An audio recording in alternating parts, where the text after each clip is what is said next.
Samara had very bad, I guess, Ghost World taquitos or something. Welcome to Movie Pain or Pleasure Podcast, the show that you should have put a ring on. AJ doesn't like my dad jokes. So, hi, I'm co-host Melanie Gibson, and AJ Wall. AJ Wall's here to hear my bad jokes. And what movie are we talking about today? Ring. Dose. No. The Ring 2. It's the Ring. Ring. Not to be confused with Ring 2, which is the Japanese version, which is a whole different thing to get into. Probably better. It's probably better. So, yeah, and it's a long and winding story. We won't go too far, but I have a complicated relationship with The Ring. And so I never would have thought that I would have watched this movie. I saw The Ring, its predecessor, in 2003 when it came out. And I never really liked watching horror movies because I have a really active imagination and they scare me.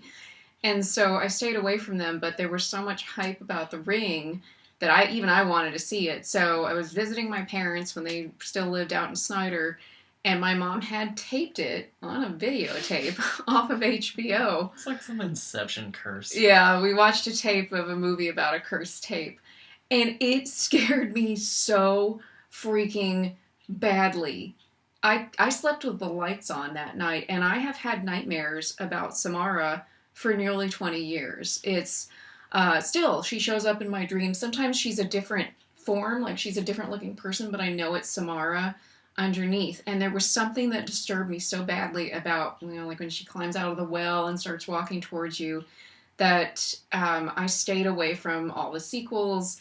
I stayed away from Dark Water and Shudder and anything that was kind of in that whole Ring genre. And then finally, we started getting more into horror movies. AJ watched a lot of horror movies. I grew up on that shit. He grew up on that, and I kind of wanted to start watching horror movies and get over my fear of it because there's something thrilling about being scared. And I was thinking about this earlier, is I have anxiety that can be pretty bad and pretty debilitating sometimes. And sometimes you need a shock to your system, like a good jump scare or a ghost story. So we started doing Scary Movie Sundays and watching horror movies during the daytime. And so we would kind of make fun of them and kind of poke them a little bit We still haven't watched one night. No, because they're too scary. Yeah. That's the good part. And so 2020 was just a shit year, just globally and personally and everything. But so by the end of the year, I said, I want to watch The Ring. And you were sort of taken aback because he would try to protect me. Like every time a promo for The Ring or something would come up on streaming, he'd hurry past it. And so you were surprised. And I'm like, no, I want to do this. And so we watched it again, and I really liked it. The acting was kind of wooden, but I loved the mystery of finding out everything, and I did like the scare of Samara at the end. And so we went on this mission. Then I was obsessed of watching the sequels, which we watched The Ring 2, and then Rings, which I'll talk about later. And then I got even more obsessed, and I bought the book that it was based on, Ring, which is a really beautiful book, if you're just listening, by Koji Suzuki. And that was the craze that started it all. It started the Japanese movies based on the book, and there are subsequent sequels in the novels. He also wrote Dark Water, so I love the book. It's pretty. There are a lot of big differences from the movie, so if you like the original Ring, I recommend that book. So that's my long and complicated relationship with Samara and the Ring movies. So I had high expectations for the Ring 2, and it didn't quite meet it. Let's say it kind of fell in the water.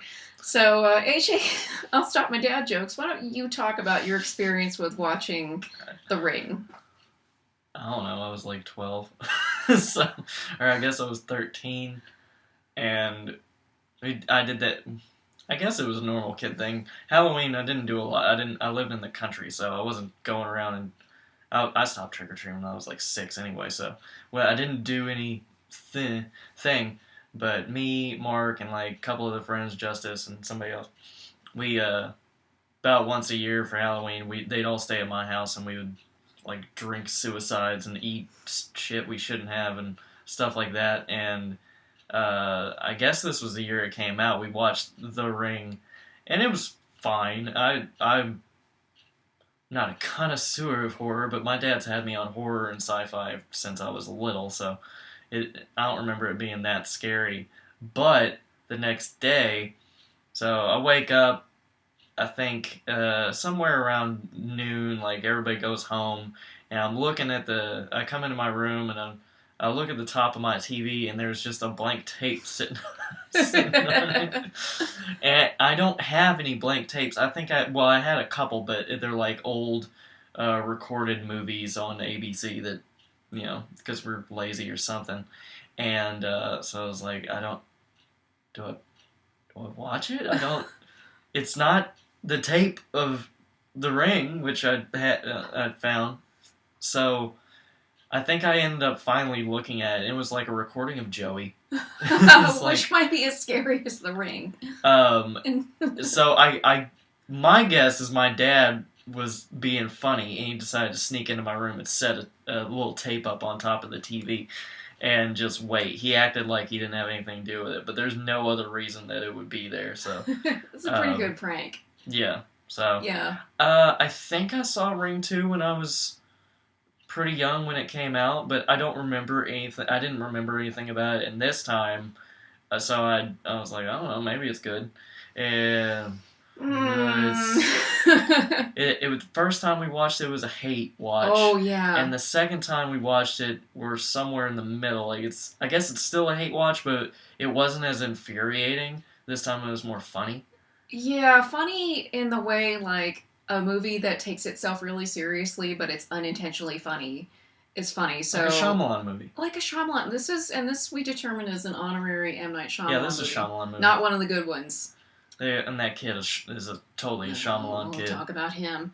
Yeah. So yeah, that's long history with The Ring. You didn't think the original was scary. My mom thought it was stupid. I'm scared out of my mind. I'll probably have a dream about Samara tonight. I can't remember if I had 20 years later, I still dream of her. I can't remember if I had seen The Exorcist by this point. Oh, God. Like, if I might have already seen, like, The Exorcist, so I wasn't going to be bothered by some little punk-ass ghost girl. Coming out, ooh, it came out of the TV. Alright, so let's get into The Ring 2 as part of our Spooktacular October Halloween series. The Ring 2 was directed by Hideo Nakata, who directed the Japanese version of Ring 2 and some of I think Ringu, the original Ring movie, and some of its sequels, and also the Japanese version of Dark Water, which I think I mentioned earlier was also written by Koji Suzuki. And it stars Naomi Watts as Rachel, who was from the first one, David Dorfman as her precocious son, Aiden. Sissy Spacek is in it, and then Dorfman. Yes, Dorfman. He deserves whatever he gets. Okay, let's let's separate David Dorfman, the real human being, from the character of Aiden. I have a lot to say about Aiden. And then Kelly Stables is Samara. Chase. I always want to call her Cook, but Devay Chase was the original Samara, and she did a really amazing job. She also voiced Lilo in Lilo and Stitch the same year, and Spirited Away. So she was probably a little too old by then, so there's archival footage of her, but it's a different girl playing the new parts of Samara. So it opens with a shot of water. Makes sense. A lot of it, though, like... It wasn't one shot. It was like 4. It was like 4. Like, here's some water rushing on rocks, and here are waves cresting on the ocean. North, south, east, and west. Yeah, it reminded me of the opening of Willy Wonka and the Chocolate Factory, where you see all the candy being made. But I was like, oh, it really makes me want to go swimming now. Like, no, not really. So, yeah, I was like, we get it. Water's a thing in these movies. It made me feel cold and depressed. Like yeah, Seattle. Movies are good for so they're back in the Pacific Northwest, and it's in the small town of Astoria. And we were saying we kind of wish it took place in Forks, so then Samara could be in the Twilight universe. Oh yeah, and we'd see her and Edward maybe throw down. But it's in this little town, and we have these 2 teenagers hanging out outside. And the opening with the teenagers in the beginning of these Ring movies always kind of throws me because they don't really fit. No, I don't know why. Like, it seems like it's a different movie. The first movie. one, it's sort of like, oh, this thing happens, and she was like related to her, so that's how it brings in Naomi Watts. Yeah. And in this one, it's like this thing happens, and she's a reporter, so she has to report on it, and that's how she gets involved Yeah, again. so, but it's just kind of, I don't know, there's something stylistic that never feels right to me with these. Now, the book... It's kind of like, it looks like it's going to be the opening to Scream. Yeah, it looks like a teenage horror movie. Not that we can't have teenagers in regular horror movies. And the opening of Ring, the book, does open with a teenager. She's the first death. But with this one, it's this kind of nice, sweet girl and this douchey bro guy. Idiot girl. And she's sort of giving him shit because I guess he had finally asked her out. And there's a little bit of exposition like, oh, we knew each other in chemistry class, but you didn't look at me. And then finally, senior year, we're about to graduate. You invite me over. And so, like, she likes him, but she's giving him shit the whole time. And this guy isn't even, I don't know why she's hung up on him. He's not, he looks weird. I don't get it. He has, like, an oval square head. If you messed up his hair, he could be a Cullen. I guess, but he would be like the ugly Cullen. Yeah. Yeah, so they go inside his house, and his parents are out of town. And so he's not quite putting the moves on her, but he's making her feel like she's very special. And so he does something funny before we get into the scary part of it, is he pours him a glass of like Kool-Aid or something, and he clinks them together and says, "To secrets." And I thought, he's the type of boy to keep a girlfriend on the down low. And she's still kind of pissy the whole time, like, oh, well, you finally asked me out, but you don't really like me. And so, yeah. And then he starts getting a little desperate, and he's like, hey, I need to show you something. And he's a moron. This is where he messes up. So He says, stupid. have you ever seen something so scary you want to show it to somebody else? You know how girls like things. You know how they like scary things? Like, not normal scary, like... The scariest thing. I will shit myself and show it to somebody else scary. Yeah, like if you told me this is the scariest thing I've ever seen...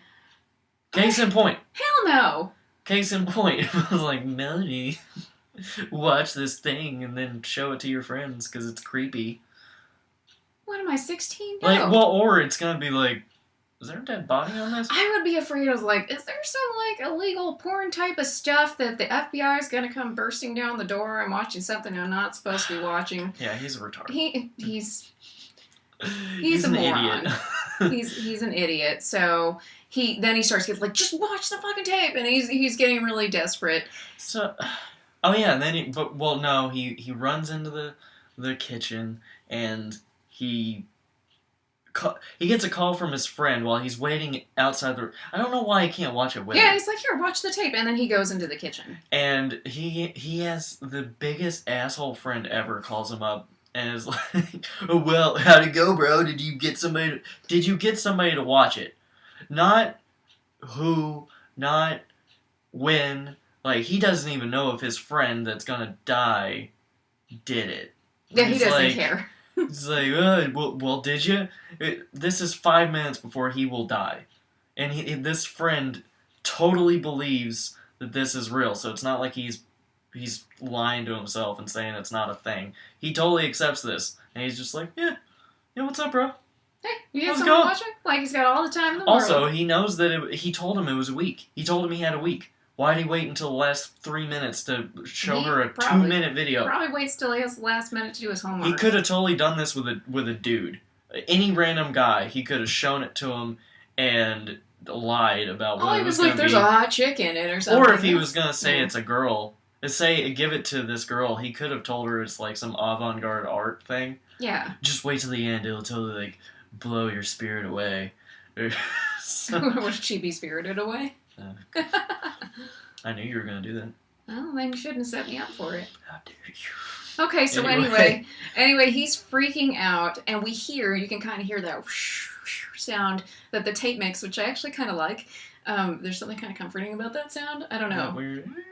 Yeah, it's that woo woo woo sound of the tape, and you know that's the sound. I feel like neither one of us sounded Neither one of us did it right, so you just have to watch it.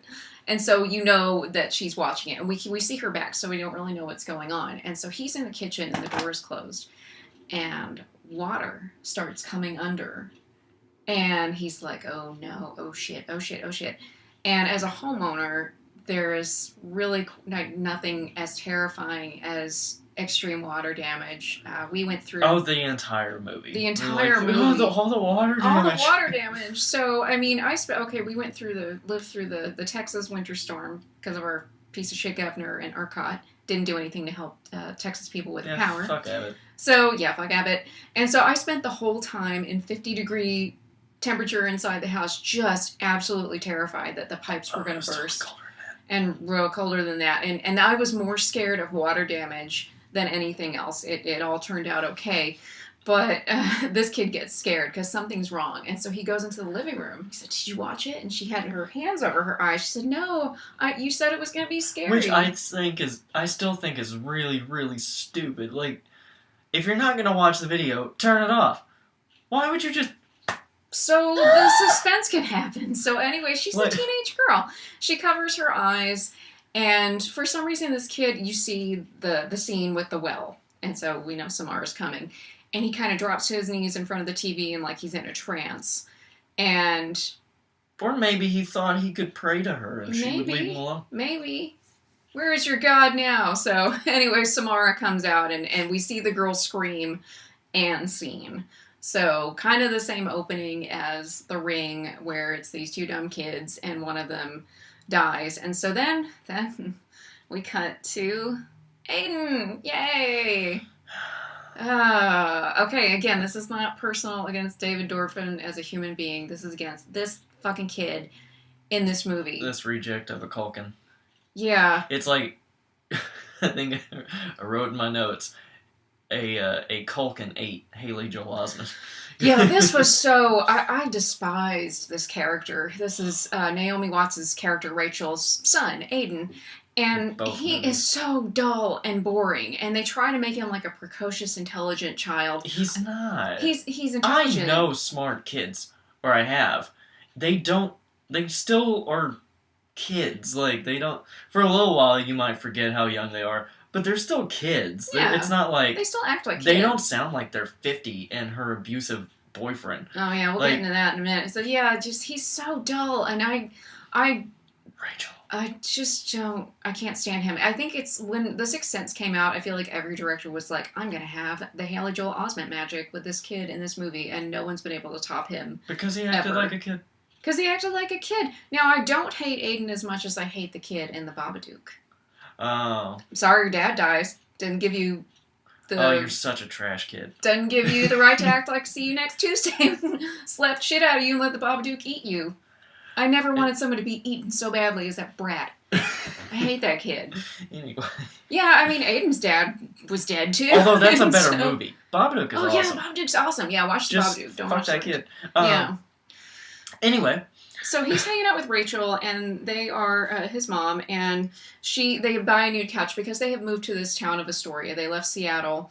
And it's interesting the way she seems to be starved for affection from this child, which kind of motherly love is the theme through this movie. She gets kind of defensive about, like, they made a pot pie or something, and she comes over and she's like, well, it doesn't quite look like the picture, but yeah, she's preempting. I'm sure it tastes good.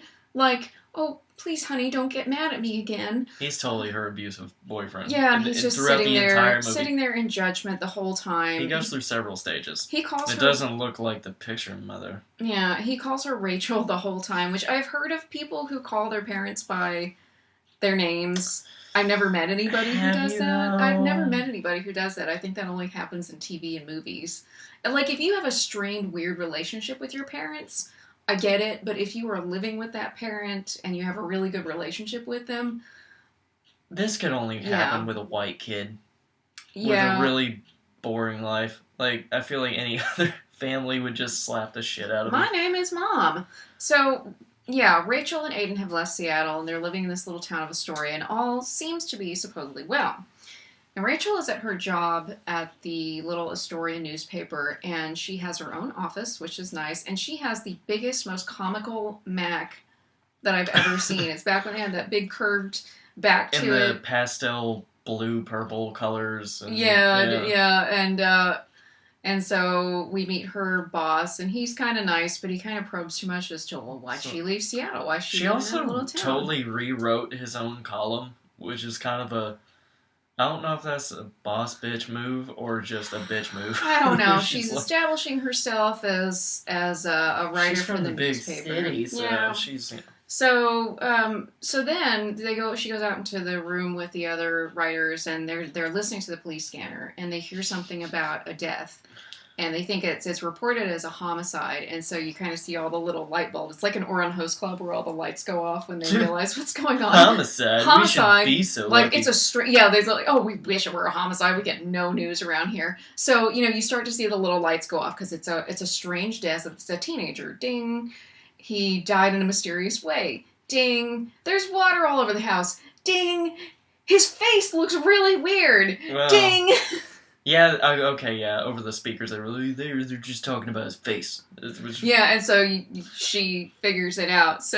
And she somehow teleports herself to nighttime. Yeah, somehow it goes from daytime to nighttime. Like, pretty early. Yeah, like, did she just spend the rest of the day like, well, I'll just put in a full day's work and I'll make dinner. Well, it could, theoretically, okay, it could have been after work, later at night, she picks Aiden up from school and makes sure he's whatever, but the body's still there. They're just now wheeling the body out. That doesn't make sense. So she just happens to get there when they're wheeling the body out of the house, and they put him in the ambulance, and then everybody is gone. Ambulance is unattended. I mean, it's not like he's going to go anywhere. So she somehow sneaks into the back of the ambulance, which again, this doesn't happen. You know how you leave bodies lying around. How you leave bodies, and you just let people who aren't allowed into crime scenes on crime scenes, and unauthorized people. And so she pulls back the sheet, she opens the body bag, and there's his face all twisted the way they are when Samara kills him. She's like, oh my god. Which I'm still not sure what that is. I don't know. Well, supposedly she scares you to death with the images she projects into your mind, and you have a heart attack and you die. You gotta like... Your jaw has to unhinge. way you would have to scream, it was like, you'd have to... Yeah. I don't know, rip your own face open to get that I don't know how that works. Anyway, and then this is where the rules start to break. So she tries to zip him back up, and it gets kind of caught on some long hair. Well, guess who has long hair? And we see Samara pop up and grabs her arms. I found you. And then disappears. So I don't know if that was really Samara, or if it was more in Naomi Watts' head. Because then that means she's already like, again. I guess... making a copy of the tape and making somebody else watches it makes her forget about you. I don't know. This is why I kind of the rules don't make sense. Yeah, the rules don't make sense. The rules get broken so many times. The rules get broken in this, and so I have in my notes also Melanie dipping popcorn in mustard. So I was eating popcorn while we were watching this movie, and AJ had a corn dog, and he still had like a big blob of mustard on his plate, and I thought, I want to try something. And this movie makes people do satanic things. Yeah, it makes people do weird things. That was Samara controlling me. So I just took a little bit of popcorn and I just kind of dabbed it and dredged it. I kind of dabbed it in the mustard, and it wasn't bad. That doesn't mean that you should do it. Yeah, I probably won't do it again, but I just wanted to see what it would taste like. Pro tip, leave us a comment if you do it, and that's it. Don't tell us if it's good or bad. We know. Do you dip popcorn? It was tasted fine. So I dipped potato chips and ketchup is fine. Yeah. But I put a stop it. So then again, Rachel sticks her nose where it doesn't belong. She goes to the police station, and the girl is still there. It's like 2 days later, and she's trying to question her, and the cops are understandably trying to keep her away, and she wants to know where the tape is. And so she goes back to this guy's house, and this is the part that you didn't like. Oh, yeah, she just flat out was like, oh, I'll look inside a rock. I mean, people do that. The hide and key thing is the thing. It doesn't even take her that long. She's just like the third rock that she touches. Like, oh, there it is. Crack it open. The movie magic. Same movie magic. I know she needs to get in, but I'm also wondering where his parents are. Like, yeah, are they not? There's nobody at home. Okay. I know they were out of town. Not out of town. They were out for the evening. But surely they came back once they found out their son died a horrible death. Maybe. They hated their son. Ooh. I mean, I would. Maybe they were like, hey, son. If it was him, not just randomly. Watch this tape. So, anyway, she goes in and the carpet's still completely waterlogged, which is like, oh, God, is the insurance even going to cover that? So, she goes and she finds the tape. And she takes it out to this gallon drum somewhere and dumps a whole thing of gasoline on it and sets it on fire.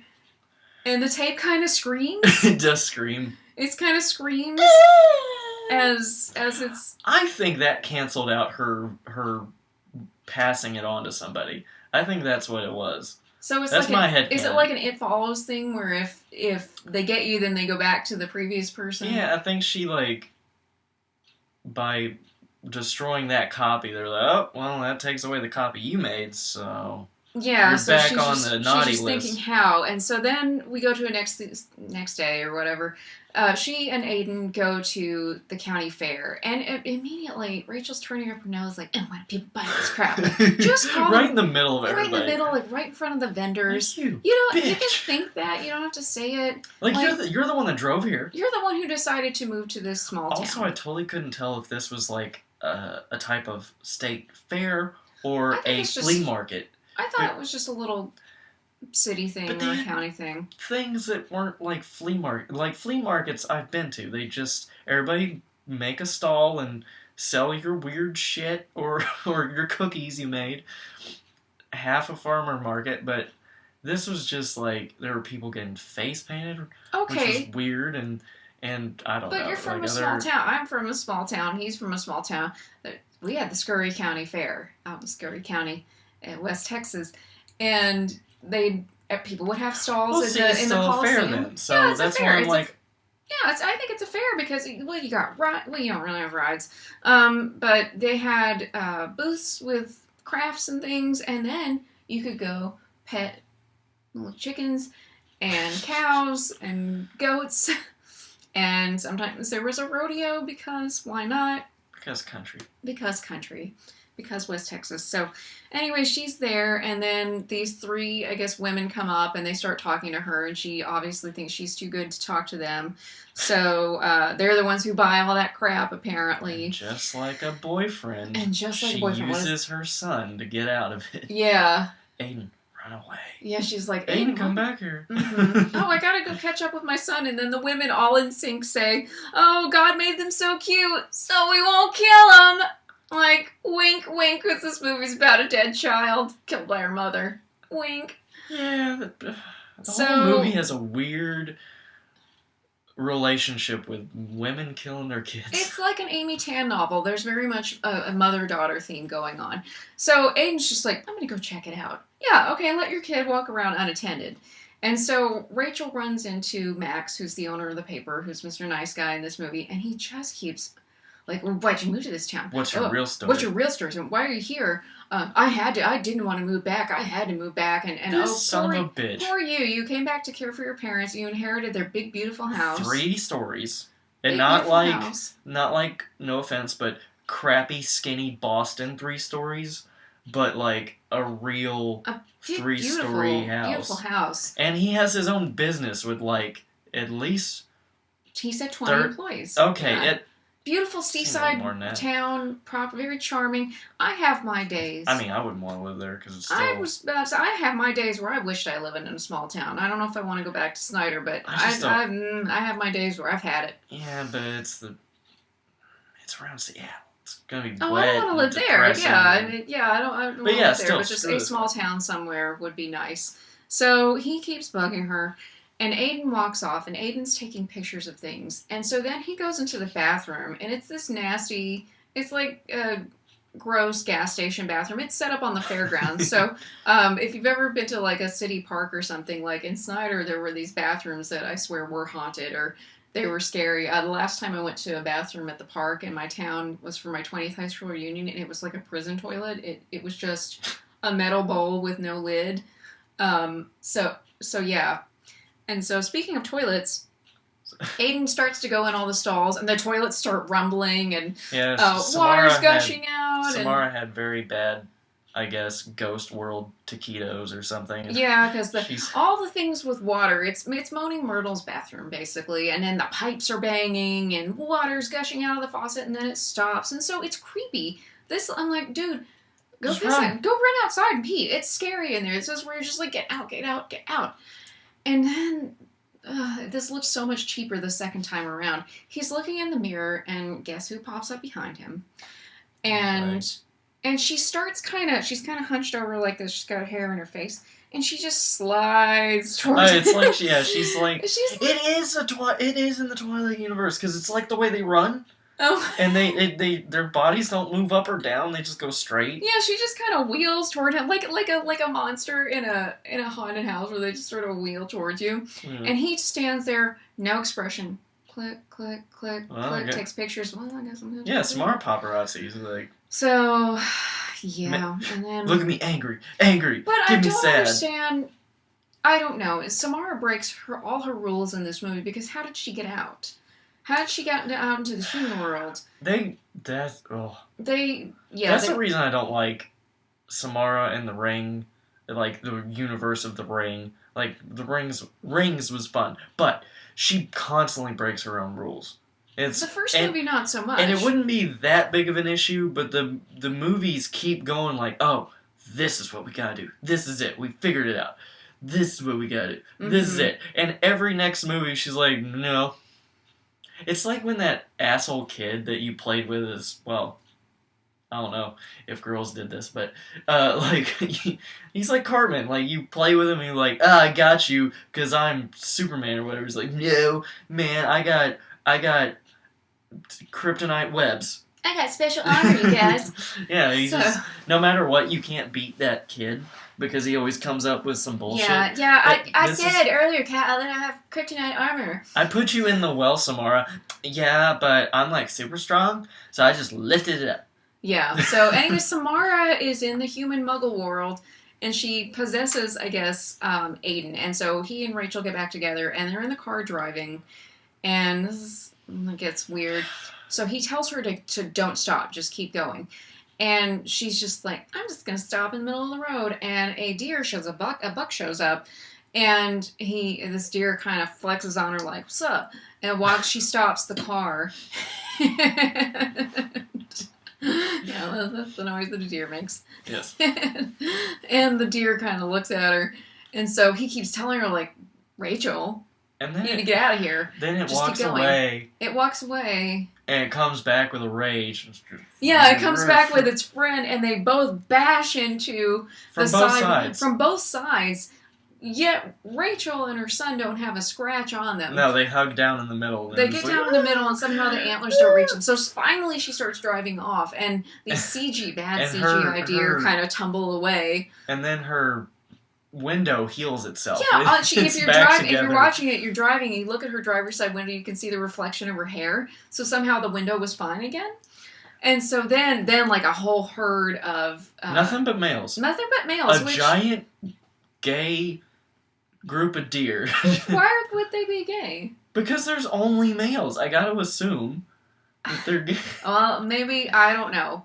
There's usually like a couple of stags to 10, 20 females. Texas has a lot of deer. I've seen plenty of deer in my day. And in this movie, just a sea of bucks. So it's just a big sausage fest of deer, apparently. So, yeah, anyway, so that's scary. And one of them, like, smashes on top of her car and smashes the back of it. The car gets beaten up pretty badly. And finally she gets the hell out of there. Gets back to the house. And then that's when things just start going wild. Well, wait. Did she go home? She did goes go home first. She goes home first. And Aiden's really cold. We know something's wrong, but Rachel doesn't quite know yet. And then Aiden's in bed. He's all tucked in. And then just the most ridiculous poltergeisty stuff starts happening in the house. The lights are flickering. The stove on the gas, the flames come up. These are Samara's new powers. She has new... we get that she could probably control water, but all kinds of things start going wrong. It's almost, like, funny the way it happens. And so Rachel runs up and tries to get Aiden, and he's not in bed. We look over, and who is it? It's Samara, like, scratching on the wall. Yeah, scratching a hole in the wall. Yeah, and then, jump scare. The drywall. All the damage to the homes. And so then, she blinks, and it's really Aiden. And so she gets him out of there. And I kind of like this part. A big tree burns into the wall and onto the ceiling, which is like the big tree that's burned onto the barn from the first Ring movie. I think it's kind of pretty. I like it. It looks cool. I still don't get, like, the tree. The tree! It's I don't- because it's like, hey, if you like the first movie, remember the tree? Unless Yeah. it's the trees from the Wizard of Oz. Yeah, I could see. The throwing I could apples. see being scared of them. Yeah, they're mean. They threw apples. So, so then she drives to the newspaper office, which I guess maybe there's no work-life balance in Astoria because everybody who working Except there, for her. Yeah. She was off. She was off. Everybody else was In working. fact, wait. Max was at the little fair with her. Was everybody else working? I guess. And then when she comes back to the office, it's pretty much nighttime. It's dark, so it's at least 6, if not later, and he's back in the office again. Yeah, so she goes into her office and... Because movies have to happen at night. They have to happen at night because it's scary. So anyway, Max shows up, and this is where I hate the writing so much. He comes in, very calm, looks at her and says, "What happened to your car? Apparently it's been in a wreck." No shit, dude. It's smashed. The windshield is shattered. He said it like it was a Like, diagnosis. apparently it's wrecked. Like his friend went outside and like, Well, it looks like it was in a wreck. yep, this one's definitely been in I a don't wreck. know. Can you tell? Really? Maybe we should get a mechanic to look at it. So it's like the trunk's dented, the hood's dented, the windows are broken. Yeah, no shit. She was in a wreck, and so she says, "We need your help." So they go to Max's house, and Awesome house. and then just bad parenting happens. She runs a bath for Aiden to warm him up. Not gonna take him to the hospital, even though his temperature's dropped to like 93. 90, yeah. And then she just leaves him there. She leaves him there with the water running. I hate when they do that in movies. It's like, I'll just let the water run forever. Max is there, but she barely knows this man. Yeah, so she leaves her son in the bath while she goes back to the house to get a few things. And so this is where things start to happen again. Max is on the phone and we see the bathroom door close. And so water starts coming out and he's like pounding on the door. Rachel comes back and is pounding on the door. Water starts gushing out of the keyhole. So what's going on? And you were upset about the hardwood floors. Oh God! It's the 3rd floor. Oh, the whole house is going to be that ruined. means top down is fucked. Yeah. So she goes in, and I actually really like the visual of this one. And it's an old tub, so it's like a clawfoot tub. And Aiden's sitting there all huddled up. And the water is rising up. It's really kind of beautiful the way it's shot. It's coming up and just gushing upwards everywhere. And you can see these 2 ghostly hands around his back. And I forget, what did she do to finally snap him out of it? She tried to suffocate him under the water. Oh yeah, because Samara shows up. And she's like, "Fuck you!" And smashes her down to the water. So, and then it turns back into Aiden. And Max got to see all of that part. He saw all that, and he's like, "Okay, we're done. We're taking him to the hospital." Which, good for him. Because she was still trying to not take him to the hospital. It was like, you want help? I'm giving you help. Yeah, and hospital. So, let's see. I have a note in here. Got a couple of things. Okay, so... the psychiatrist and the doctors who were attending Aiden are very suspicious of Rachel because he has hypothermia, his temperature's really low, he's got bruises on him, so they start asking her about her postpartum depression and if anything's happened, so she's angry. How do you like your coffee? Black? I imagine so. Yeah, what that was was weird. that supposed to mean? That was so Yeah, strange. okay, so speaking of weird... You know what they say about women with postpartum depression? That black coffee, black like their hearts don't love their kids. So she talks to Max, and so she kind of starts telling him the truth about Samara, which of course sounds crazy to Max. She looked in the camera, in Aiden's camera, and she could see Samara coming up behind him, like getting closer. And so her thing is, well, here's how you can believe me. Take his picture, okay? And so he said, what's that going to prove? And she said, it's weird the way she says it. The proof is in what will happen after you do it. That's what she says. She's basically goading Samara to kill him. Yeah, basically. And just wait. So just wait. And so meanwhile, Samara has pretty much taken over Aiden's body because he wakes up and he's like, I miss my mommy. Yeah. I want to go home. As soon as I heard that, I literally said, ugh. Yeah, like, I don't know what's worse, him saying mommy or him calling her Rachel. Like, he's too old to say that, really. Like, he's like 9. Yeah, I stopped calling my parents mommy and daddy when I was like He doesn't even 10. call her I don't know. mommy anyway, but you Mommy. So then the doctor comes in, and she, Samara, Aiden says, I want to go home. Where's my mommy? And the doctor's basically like a couple of times says, no, you can't go home. So Aiden zombie controls, yeah. If you're not going to let me go, I guess I'll have to show you something. Just sort of does the zombie control. And so the doctor very robotically reaches in this drawer and pulls out a cartoonishly large hypodermic needle. Which was like the only thing in there. It was like that and 2 bottles of we don't know what. I don't know, but that's not... Okay, I've worked in healthcare for a long time, and I don't know, maybe little rural hospitals have their shit set up differently, but you're probably not going to find that right next to a horse needle. Yeah, you're not going to find that next to a patient's bed. But anyway, she takes it and she just jabs herself in the neck. With air. So the air bubble to the bloodstream. Human body.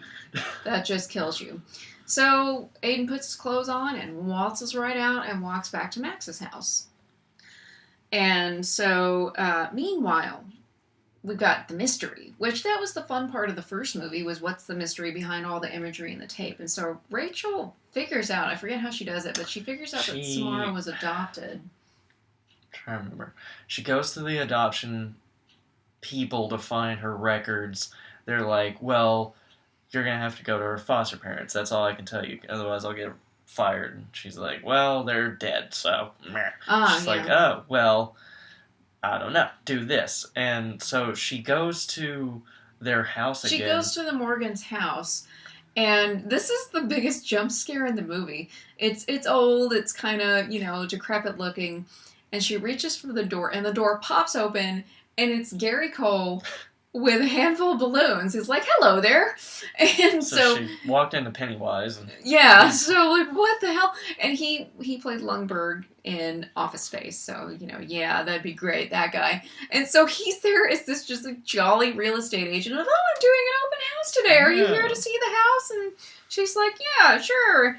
And she says, like, what happened to the people here? They bought a condo in Phoenix. So, sure they did. Yeah. Which I think is illegal. That's gotta be illegal. Aren't you supposed to disclose if there's a death in the house? Yeah, like, you can't just flat out tell people, like, oh... Yeah, technically the mother didn't die there, but the father sure did. And so, in the bathtub.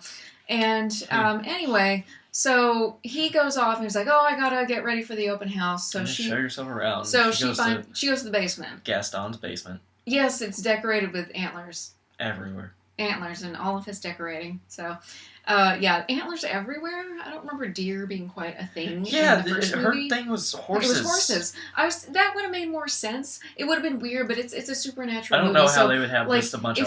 If some wild horses had shown up and were like, hey, we're taking revenge for our brethren that Samara killed, that would make sense, but in this movie it's deer. I don't know.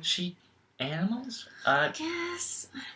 So anyway, she finds a little suitcase that Aiden had kind of given her a revision with a little book, a picture book, a scrapbook that Samara's birth mother had given her, a little shirt from the convent. Was it a convent? It was a Catholic women's shelter. Yeah. So she goes to the women's shelter and asks for help, and the nun lets her in, and she says, I need to talk to somebody who's been here for at least 30 years. And so we get some exposition from one of the nuns there who said, oh, yes, she saw the book that said it was for Samara, and she remembered her. There was a young woman named Evelyn who just kind of was wandering the streets, showed up 8 months pregnant, was a little disoriented, didn't know who the father of the baby was, so she stayed there and gave birth to Samara. And Samara never cried, except when she was being bathed. So she's Voldemort.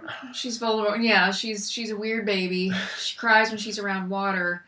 And then they hear the baby screaming, and they see Evelyn trying to drown the baby in the fountain.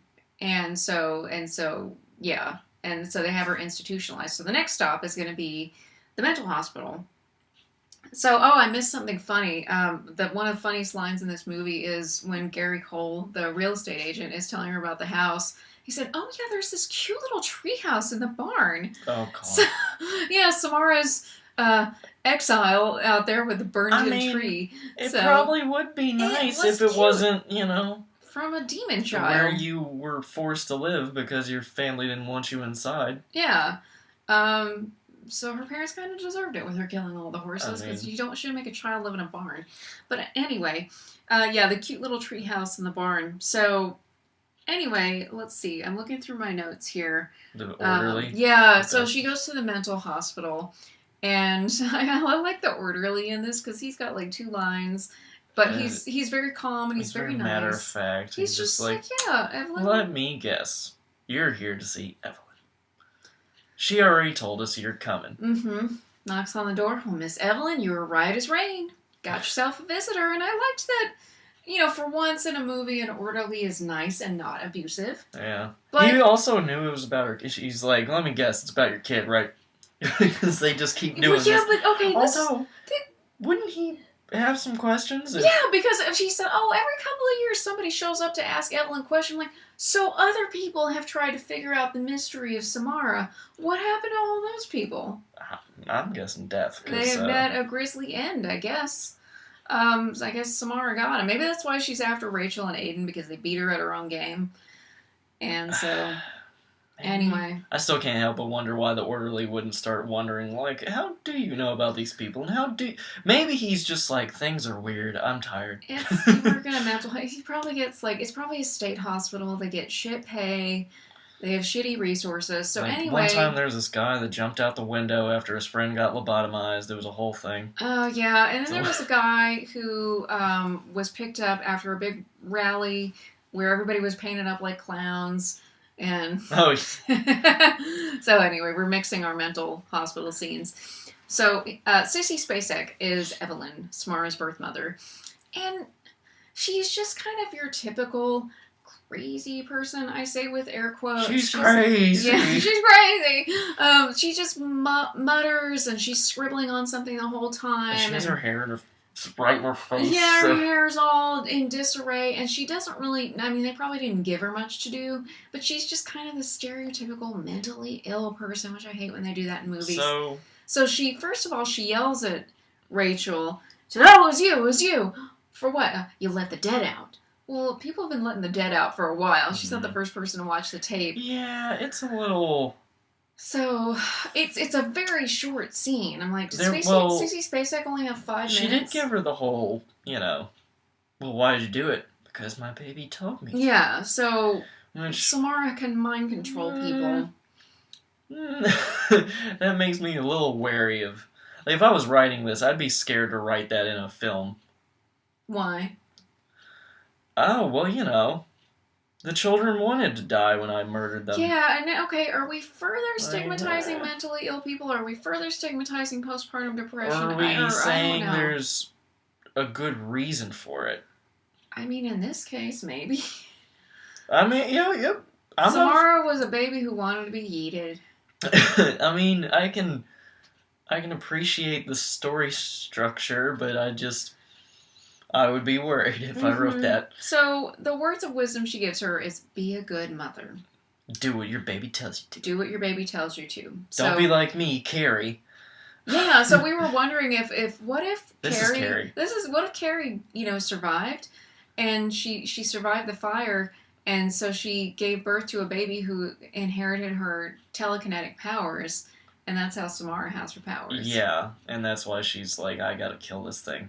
It's going to be worse than me. Yeah. And that would make perfect sense. Carrie would be the first person to tell you should be a good mother. Yeah, because... Not like my mother. Not like her mother. Yeah, so anyway, we leave her and we're back to... Aiden has made his way to Max's house and he's sitting there watching TV. And so what is it that Max says? Because he's like, hey, buddy...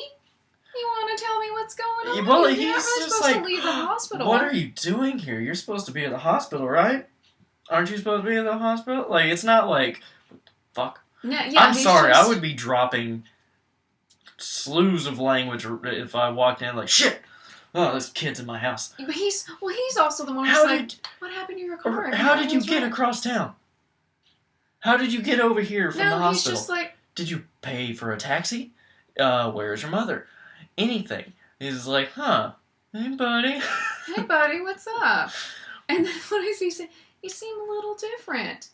And then Aiden's like, I'm not different. I'm not anybody else. I'm Aiden. He's so defensive. He's the abusive boyfriend. Well, he's getting called out and he doesn't like it. And he's like, Samara's what, learning. Samara's learning. You're how different. To be, yeah. You're looking a little taller there, kid. How you doing? I'm not taller. You're a giant. Yeah. Now Samara's still kind of figuring out how to be a human again. So I guess. So he's just like, hey, and Max says, hey, can I take your picture? No. So Aiden, which is fine. Consent is the thing. If you don't want your picture taken, you shouldn't have it taken. And he said, well, can we just talk? So yes, but only if you don't take my picture. If you don't take my picture, if you promise. And here's where Max screwed up. He's like, sure, I promise. And right in front of him. Right in front of him. Puts the camera there, and you can see the red record light, which is, they should have gone back. I wish Rachel had gone back and they showed us what was on the recording. It was blinking. It wasn't. It was blinking for a shot. Oh, I thought it was blinking because he put it on record. Like no, it was blinking like it was speeding up to take the shot. A picture. Well, then so it had a 10-second delay or something. Either way, he's stupid because he's looking right at him. Wouldn't it make the click just noise? Like, yeah. So I'll come sit over here. He won't notice. The proof is what happens afterward. And so Rachel finally comes back to the house and she's surprised to see Aiden there. And so she kind of asks him what's going on. And Aiden runs up and hugs her. He's like, I'm here, Mommy. I'm here. And so she thinks, oh, no. She knows something is wrong. And so she looks immediately like, did you just call Why'd you me call Mommy? me Mommy? And so she looks for Max, goes outside. His truck is running. And he slumped over the wheel. And so we know what's coming. She kind of pokes him. And his face is all contorted like someone is when Samara kills them, which I always wonder about, like, the logistics of this. Is why was his truck running? Did he die in the house and then Samara / Aiden somehow dragged him out into the truck? Well, it's not a good... I don't know if she... Does Samara think this is the cover-up? It's not a good cover-up because it looks... either way, someone's gonna know it's Samara because she's the only person in the whole existence of the universe does that to people. Yeah, it contorts their face. The first time I saw the movie, I thought it was staged to look like he had died. Naomi Watts also screams really loud as soon as she sees him, and no neighbors come by. Nobody shows up, and so then we never see his body taken. It's still there for all we know. So she goes back in the house, and she's just like, oh she shit, sleeps. What do I do? Yes, she goes to sleep. Yeah. She knows that Samara has possessed her boring child. Not just goes to sleep, she gets in his bed and covers up. Yeah, and so she's dreaming. And so Aiden can talk to her in her dream, like Inception, sort of, because Samara never sleeps. And so her thing is, like, when we're asleep, we can talk to each other. And so Aiden says, we have to take her to where she's afraid. You have to take her to water. And she's like, okay. So she's like, stay asleep, Rachel. Oh no, she's going to hear us. And so she wakes up, and Aiden and Samara is still watching TV, happy as a clam. And this is where our roads diverge. Because if I had a kid as boring as Aiden, as irritating as Aiden, and he were possessed by a demon ghost child, I might let it ride for a while. Like, nice to hear you call me Mommy. And I might sit down and be like, maybe I'll put a blindfold on so she can't do the look me in the eye thing. And I'm like, look, kid, you can't bullshit a bullshitter. I know what's going on, and it's fine. You can stay. I'll get you all the candy you want, toys. We can watch TV. If you just do a couple little things for me.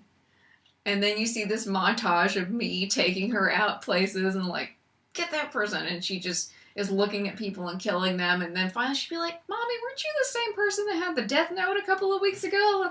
Aren't you kind of getting a little greedy? I'm like, shh, if you want me to take you to Toys R Us, then, I wonder if you could then you'll keep Samara. killing people. I don't know if you could death note Samara. She's already dead. Huh, she found a loophole. But so yeah, I would use a death note if I had the chance. And if Samara possessed my child, I'd kind of see what would happen for a while. I mean... Like, you're back in a human living body. It's not like there's anything good about her side. Like, no, that's what I'm saying. He's so dull. And he's just dull. Even when he's Samara, he's like, he's still the abusive boyfriend. He's he's already hit her, and now he's acting super nice to make up for it. I'll never do it again. I'm sorry. I love you, Mommy. How about we spend some time together? We'll watch some TV. You watch TV with me, Mommy? I don't understand Samara's obsession with television. Well, that's all she had when she was out in the barn. But that's still really weird. Wouldn't that be like a thing? I hate everything that they pushed on me. Except for this TV thing. I'm totally cool with that. Yeah, you think Samara would kind of hate television since that was forced on her. So, all right, so Rachel gets an idea. This is where I would have been like, well, it's like, look, Samara, like, I know you're in there, and I'm going to let this... We're going to have some fun. Well, she wants him out. She wants Samara out of her boring child. So she goes to make a peanut butter and jelly sandwich with it looks like if you took one of my dad's palette knives from painting and just enlarged it. She uses that to smear peanut butter and jelly on a sandwich. Like, can you not use a regular knife? A ton of gritty ass sleep agent. Yeah, she takes some kind of sleeping pill and crushes it up like the whole like bottle. A lot of it. It was like cocaine head dream. Like it covered the bread. Yeah, it was a whole pile. Somebody would bite into that. Why does this taste gritty? It's pretty salty. It's the natural peanut butter from Whole Foods. That's why it tastes gritty. Yeah, you throw some salt on your raspberry jam. You know how people do. So she takes the sandwich out, and Aiden, Samara, eats it.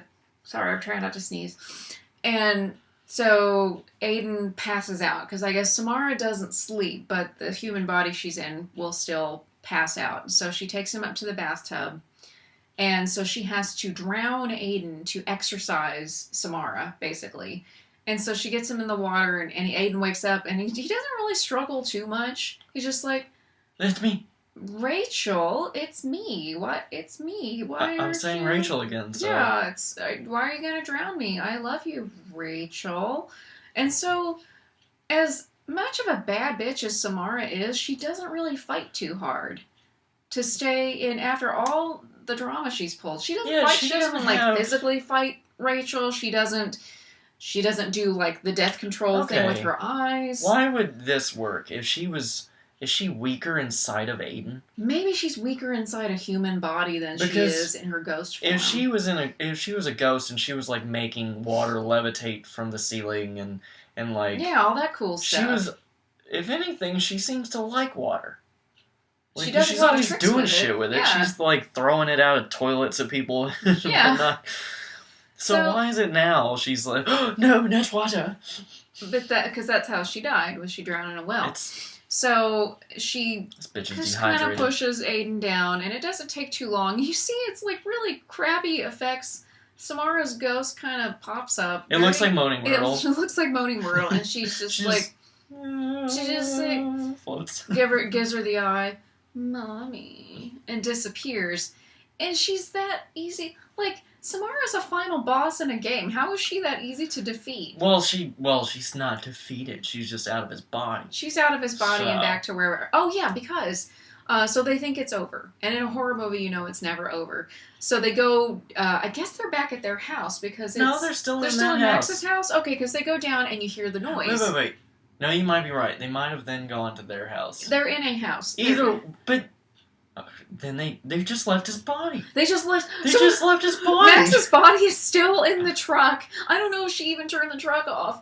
He's still there at his house. Somebody will get him. Yeah, it's like how back to our Knock Knock episode, Lewis's paper mache body is just there in a van. So just leave bodies where you find them. Yeah, bodies are just willy-nilly everywhere. If you find one, leave it. So Aiden's back. Yay, right. So her child's not possessed by Samara anymore, but Samara is having none of this.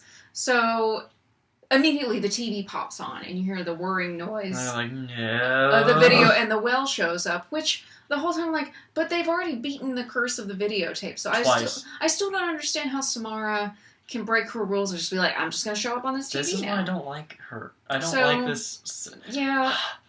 It's different when Freddy sort of breaks rules and stuff, because his rules aren't that well defined anyway. No, with Samara, and he's a total dick. Structured. Like, that's part of the charm of his character. Yeah. And so Samara's reaching her hands out, and Aiden's like, oh no, she wants me again. And Naomi Watts goes, no, she wants a mother. And it reminds me of the part in Hook where the little He girl needs a mommy. she looks at Dustin Hoffman. He needs a mommy. Like, So all she needs is a mommy.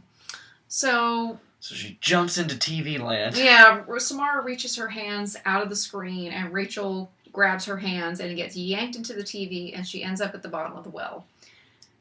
And she's a master climber now. Yeah, because she's like, hey, Samara, I'm here. There's daylight. And so she sees it up there, and she starts to figure out, oh, the well, the lid was open. So that was her way out. So I think this was explained more in when I was reading up on the Japanese movies and stuff. It's like, that's how the curse would help Samara kind of be free for just a moment, which she's able to climb out of the well. And so she starts climbing up, and we see bubbles come up from the water. Like these fart bubbles popping up. And some ominous music is playing. And so Rachel's climbing up the well, which... Pretty well for someone who's never done this, and it's slick, and she's covered in water. Yeah, and Samara starts popping up out of the water, and she starts climbing, and she's got that gross, like, exorcist crab-like movement. It's the way I used to rock climb, honestly. It's... Mark would tell you. I used to... when I went rock climbing, bouldering, because I didn't use equipment, I would use my leg, like I would throw my leg up the same height as my shoulder and use that to pull myself. And that's sort of what it looks like. Yeah, so she climbs up, and Samara's after her. And bullshit, she can climb faster than Samara. Samara's climbed out of the well plenty of times. Yeah. But she kind of kicks some water on her and rocks, and Samara... She kicks her in the face. And she falls back down. And then Rachel gets back up, and Samara's like, oh, hell no. And she just books it up this side of the well. She's saying, Mommy, Mommy, Mommy. And the best line, Rachel shoves the top of the well over. I'm not your fucking mommy. They got their one F-bomb in the movie. And so she has to figure out how to get out of Samara's world. I wonder if that's why that one was unrated. We watched the unrated version. I thought she said that in the version we watched before. I don't know. So she's still in kind of the world of the videotape, and so she remembers that in the tape, Samara's foster mother, Mrs. Morgan, threw herself off a cliff. She killed herself. She Yoshi'd herself to death. Yeah, so she sees the cliff with the water, and Swan dives off, and she wakes up at home. Before she wakes up, she rushes towards the water. Wait. And between the sounds of rushing water hitting the coast, you hear the Wilhelm scream. The Wilhelm scream. We went back a couple of times to see if... Swear to God, it's in there. It's in there. Some sound person is pranking everybody. They put the Wilhelm scream right as you think she's hitting the water. It's in there. It's awesome. This is the best part of the whole movie. Yeah, and that's pretty much it. That's the ring too. Oh, well, she appears and to her son, and he's like, Mom, you're back. She's like, don't call me Mom. Just call me Rachel. But that's the end. So, And of course, the next morning, they probably wake up and Samara's in the bedroom, like, why? I can hear in mirrors now, because Samara just breaks her own rules. Okay, so it wasn't as infuriating the second time around, I think, because we kind of knew it was coming. The first time, it was a disappointing film the first time, so it was just, like, not fun. No. This time, we could make fun of it the whole time, because we knew it wasn't good. And so how is it an honorary M. Night Shyamalan film? Children talk like adults, and adults talk like children. That's an M. Night Shyamalan thing. Don't know why. Bad dialogue. You like hot dogs? There you go. Okay. And it just looks like it. Like, I don't know. There's not as many twists to it, but yeah, it's totally an M. Night Shyamalan movie. It's not a good one. It's like happening. Maybe it's like Lady in the Water. I never watched that one. Maybe that's it. That would be fitting. Lady in the Water. So... yeah, so recommendations, if you liked The Ring, should you bother watching this movie? I wouldn't. I wouldn't. Unless you're like us, And you just want to laugh at how bad it is. Or I was obsessed. Like, I was getting over my fear of watching The Ring, and so I thought, I want to watch all the Ring movies. I haven't watched the Japanese ones yet, but I wanted to watch all the American ones. And so that brings me to my recommendation is Rings. Rings. Which is the third one. It came out in 2017, so entirely new cast. And it is awesome. I love it. It's scary. It's new, new game with Samara. It still probably breaks her rules, but yeah, the opening is creative. Really cool. Yeah, it's very creative, and so I love that one. And the other one I had was Sinister 2, because that to me that's the best horror sequel I think I've seen. Sinister, the first movie, is pretty good, but the second one as a sequel, which usually sequels aren't that great, except for The Empire Strikes Back. Sinister 2 was really good, and so I recommend those two. Then, of course, read Koji Suzuki's book, Ring, and all the novels that come after that, which Spiral, Loop, Birthday, which those get more sci-fi than they get horror, but it's still fun to read the original story, especially if you know the American movie really well.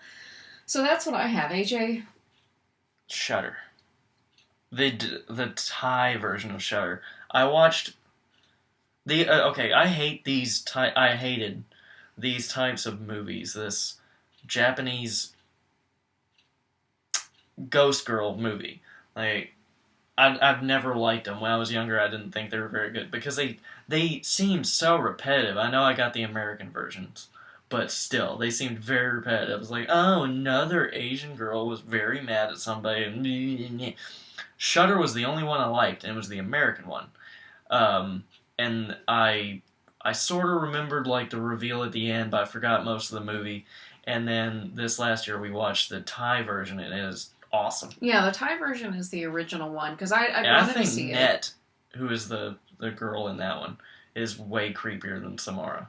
I don't know, but I really liked it. It was just simple, and you learn about Thai culture, and you get to hear the language, and it's only, what is it? It's missing one thing. Tony Jaa. Yeah, every Thai movie needs crazy-eyed Tony Jaa flying in, doing a flying knee to, like, all those guys when they were doing what they were doing in Net, just like, bam, knock them all down.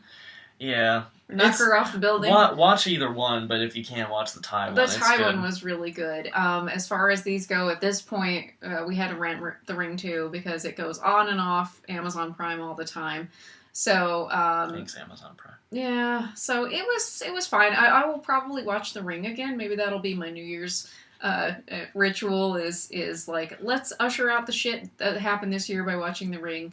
I could definitely watch Rings again. That one was a lot of fun. Yeah, that was just fun. So that's it for this episode. We'll have a couple more spooktacular, scary or not, horror movies for our October episodes.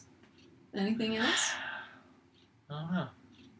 If you're watching this, there may or may not be another podcast that you didn't listen to for Knock Knock with Keanu Reeves, because we'll see what I can do. I'm sort of trying to cobble a video together, but our video didn't work out very great last week. So yeah, you can listen to the Knock Knock episode. Go listen to that, because it's funny, and I like the stupid opening I added. Yeah, so yeah, you can listen to our Knock Knock episode. You just can't see it on YouTube right now because it froze and we had video issues. Fingers crossed. It takes me forever to edit because I'm not good. So well, we also have full-time jobs. So a couple of ways you can find us. You can listen to the podcast on Anchor, Spotify, and iTunes. You can watch us on YouTube. You can visit us on social media at Movie Pain or Pleasure Podcast on Instagram. You can find me on Instagram at Melanie Gibson Author. So there are a couple of different ways to find us. Also buy Melanie's book. Oh, because there's a book here, so you have to plug your book instead. Wait, where's... I was plugging Ring by Koji Suzuki. We like authors, so she's an author, so read her book. My book is called Kicking and Screaming, a Memoir of Madness and Martial Arts. It has nothing to do with horror, but... It has nothing to do with horror. There's some sad things that happen. AJ's in it as a character. So, yeah, buy Ring by Koji Suzuki and buy my book, Kicking and Screaming. So, find us on social media, listen to us, watch us, and we will continue with our horror series later this month. Thank you. Bye. 7 days.